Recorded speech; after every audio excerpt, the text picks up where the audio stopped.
Today's social media segment is brought to you by Terrebonne General Health Systems, modern technology, and timeless caring. Rouse's, you're either local or you're not. Buick, the craft of modern luxury. St. Martin and Bork, know your rights.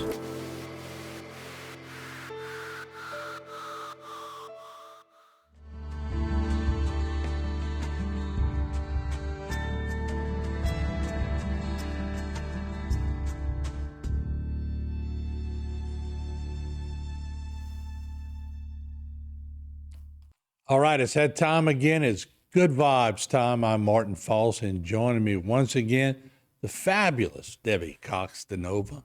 Fabulous, you see? You. Try to come up with a new adjective. I love that. All right, there you go.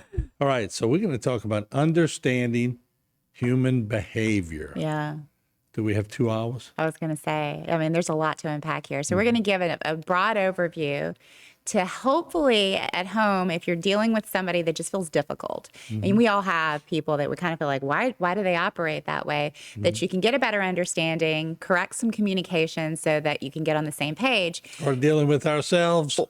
Exactly. And I think what naturally comes when we're having these conversations is a kind of evaluation of in the personality test, like where do I fall, right? And so this is a conversation that you and I have had before, but kind of approaching it from a different way. We're going to review what we did before. It's the DISC personality test. Do you remember that conversation? I'm trying to remember. The what personality? The DISC personality test, not the ocean. Okay. There are different personality tests. This one is actually used in 70% of Fortune 500 companies to determine whether or not someone is a fit for their company and where they should be positioned within the company. So it's highly effective as a tool to make sure that you have the right people on the bus and that the people are seated in the right seats on the bus. I right? do recall now. All right. Okay. So if at home, this doesn't sound like a familiar conversation to you, or if you just need a refresher, something that you can do is grab a pen and paper, and you're going to draw one line down the middle of the page and one across. Okay.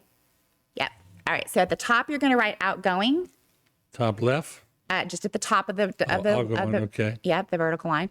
Outgoing, and the bottom reserved. And then on the left side, you're going to do task oriented. On the other side, people oriented. Okay. Now, what you do at home is you're going to choose between outgoing or reserved. Do you feel like you're more outgoing or more reserved? Okay. And then you're also going to choose between task-oriented or people. Now, we're all very, very complex creatures. So it can be like, well, a mixture of both. But which way do you lean the most? Do you lean more outgoing or more reserved? Do you lean more What if you're task? half and half? Well, you can be. In the TV world, I'm outgoing. Well, okay. So this is the thing. Personal world, I'm reserved. Exactly. I would do what you're comfortable with in your personal, because we do show up differently in different arenas. All right. But when So you your kind true of just personality. whatever you feel is kind of where you default to. And then you're going to place yourself in that quadrant. So if you're, what are you, Martin? Tell me. A little more reserved when I'm not working. Okay. And then are you task or people oriented? Task. Okay. So if you're task oriented, then that puts you in the conscientiousness category. And we're going to go over what that means. Okay. So go ahead and plot yourself. But this is what I want you to also think about as you're going through this. Think about the people in your life, especially the people that you're having a hard time understanding. Like, what is wrong with them, right? So when you do this, when you place this, you're going to fall into one of 4 different sort of human traits. Okay. Drivers. And that is dominance. So dominance would be in the top left quadrant. Influence would be in the top right quadrant. Conscientiousness would fall into the left lower. And then steadiness would fall into the right lower quadrant. Okay, we're going to talk about what that means, the challenges, the motivations. Now, if you happen to be someone who's outgoing and task-oriented, you fall into the dominance category. And what that means is that you're a great leader, right? You actually make good decisions. You're very direct. You're not afraid of confrontations. You ask the hard questions. You're usually really quick to make decisions, and you take risks. You're really good at risk taking. And so it's about getting things done. Really great leaders, a lot of CEOs, a lot of politicians up there, and actually getting stuff done. Okay. Now, what can happen is that with a dominant personality, they can sometimes come off as rude, abrupt, uncaring, unkind, even though that may not be the case. But it's important to recognize that if you have someone who's in the dominance category, their fear is that they lose control. They like to have control because it makes them feel safe.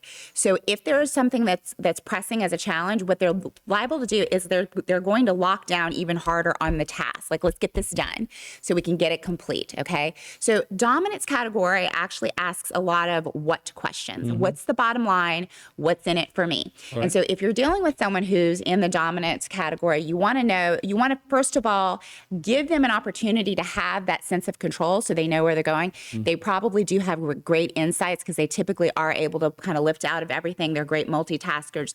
You don't want to put them in a category where they're not able to make some sort of decision because it will make them feel unsafe. Don't box them in. Okay. Don't box them in. Okay, so then the second one where we have is the influence category. And so in the influence category, what we have is optimism, and they're actually really great connectors. They're great in parties, networking events. They're the lively crew. They're the ones who are actually wanting to be seen. They love connecting to people. And so what you have a lot is that they care very much about how they're seen. They care about getting those deep relationships going. They're very motivated by people to such a degree that they can actually be super disorganized, and they can actually miss a lot of the tasks because they're so focused on the people, if that makes any sense. Now, I love putting people who are at odds with each other together. Yes. Okay. Sometimes I'll ask one to lunch, and I'll ask the other one, and we get to the table, and I go, okay. Yeah. Now we can talk. Yes. Yeah. And so this knowledge will be super helpful, because even if you get together in a space, if you don't understand what motivates another personality type, and you're coming from your own perspective, let's just say that I'm a connector, right? I'm an influence category. I love people. I love to connect. And I get to the table with someone who's in the dominance category, and we're here for a meeting. And I'm like, hey, how's your family doing? The dominance person is going to be like, let's cut to the chase. They don't like small talk. They're like, hey, time's money. Let's get this done. And that can come off as rude and abrupt to me. And so you can actually have a clash of personalities if you don't understand what drives the other person and what helps them to feel safe and what they fear. We're going to come back and talk about it. I truly feel I'm in the middle of all that. Yeah. I mean, that's actually a good thing. Some days I feel this way. Some days I feel that way. That's actually a good thing. All right. We'll talk about it. We'll be right back. Debbie Cox DeNova. We'll be back.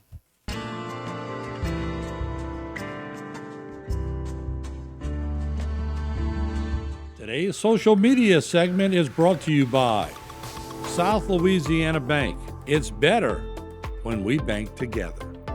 Waits and Downer, attorneys at law. Terrebonne Ford, built Ford tough.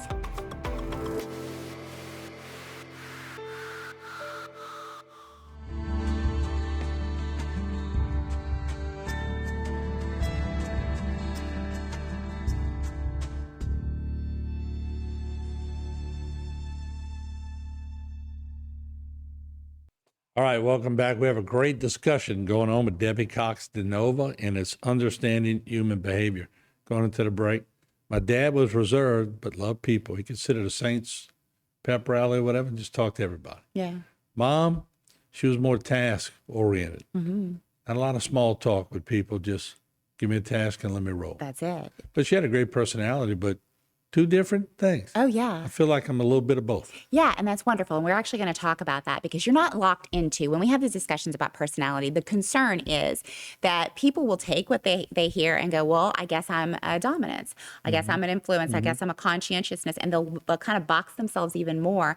And that's only good if you feel happy with where you are. So it must be underscored. We've had discussions like this before with the alter ego, that if you don't like the way you're showing up in the world, you absolutely have agency to practice what is outside of your comfort zone to such a degree that you actually become familiar with it in your nervous system, and you become more versatile. And this is actually a really great thing, because the more that you practice, you can actually borrow from other quadrants. For example, we're going to talk about the conscientiousness. Okay, if I'm somebody, and I actually do fall into the influence category, if I'm somebody who's in the influence category and I actually find myself disorganized under stress, I can borrow from the conscientiousness category and go, what would they do?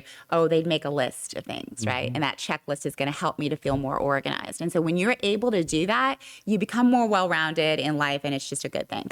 Now, we left off talking about the influence category. It's important to know that they love recognition. They love to be praised. They love to be asked about how the family is going. So if you're dealing with somebody like that and you happen to be more task-oriented, remember that they will likely feel more important to you if you actually ask them about those things and give them the praise and recognition that fuels them in life. And that would actually add more connection. True story. I had a girlfriend one time when I get off of work would say, tell me all about your day. Tell me everything that happened. I'm going, I don't want to relive it. Right.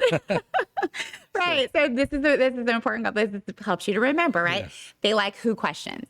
So we had the dominants asking what questions. They like who questions. Who's going to be there, right? Yeah. Like who's using this website besides us? Right. It's about the people. Okay. So the next one is steadiness. Now, steadiness is a calm, kind personality. They are team players. They're super helpful. They actually like to be led by the dominants. They actually like the rules. They want to make sure that they're doing the right thing. They're super, super cooperative. They're super loyal. So they're the ones, if you need someone to help you move, someone in this category, in the steadiness category, is going to be there, and it's going to make them feel really good to actually help you to move, because they like to connect and actually they're warm, they're welcoming. These are the peacekeepers. They like everything to be copacetic, right? And they like the how questions, right? So like, how's this going? Because they like to feel secure. In the steadiness, it's very difficult for them to take big risks like it is for the, because they like that stability, right? The dominants, that may be taking a lot of risks. If you're talking to somebody who is in this category, what you're going to want to do is actually explain to them how this is going to work out well, so that they can actually feel secure in moving forward, because they take little tiny steps. It doesn't, they're not one of those big risk takers. They don't leap at anything. They don't leap, okay? Right. And then there is the conscientiousness category. Now, this is more like they lead by logic more than emotions. They're more analytical. They like to work alone versus working with other people. And they're the details are super important. Their fear is that they're going to get something wrong. And so they go through things a lot more than the other categories do. So these are people who are accountants. They're looking at the bottom line. They like the numbers. It makes them feel really secure. And it's important, if you're in this category, to remember that people may want to get to know you and connect to you on a personal level. And so allowing them to do so makes it so that they actually feel warmer and closer to you. If you're dealing with somebody in this category, it's really great for them to be in charge of like the details on a vacation, like the agenda, and making sure that everything is checked off. They're great, again, with any detail-oriented task in a business. That would be Joni.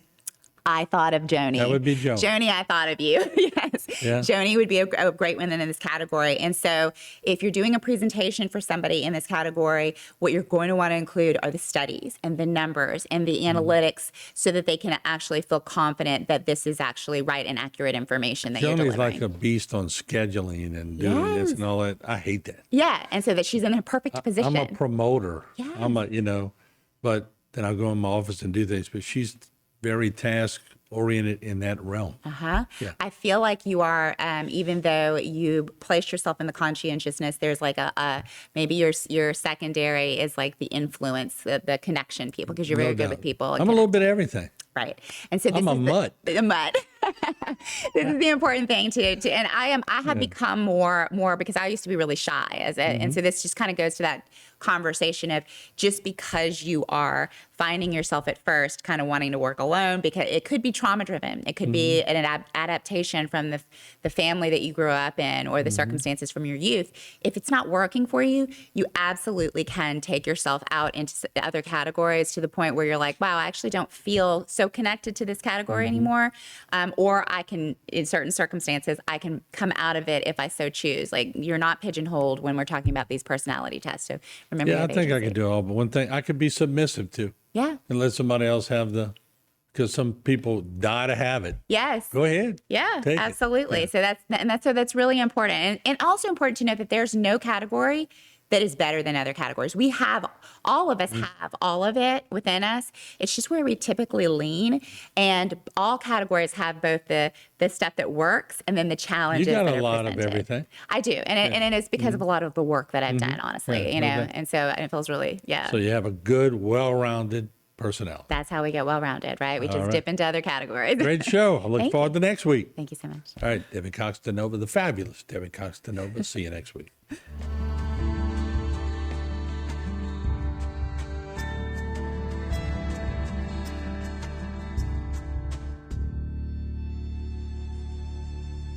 Today's social media segment is brought to you by Alford and Associates for all of your insurance needs. CIS, Cardiovascular Institute of the South, the highest quality cardiovascular care available. Barker Honda, the Barker family tradition of quality.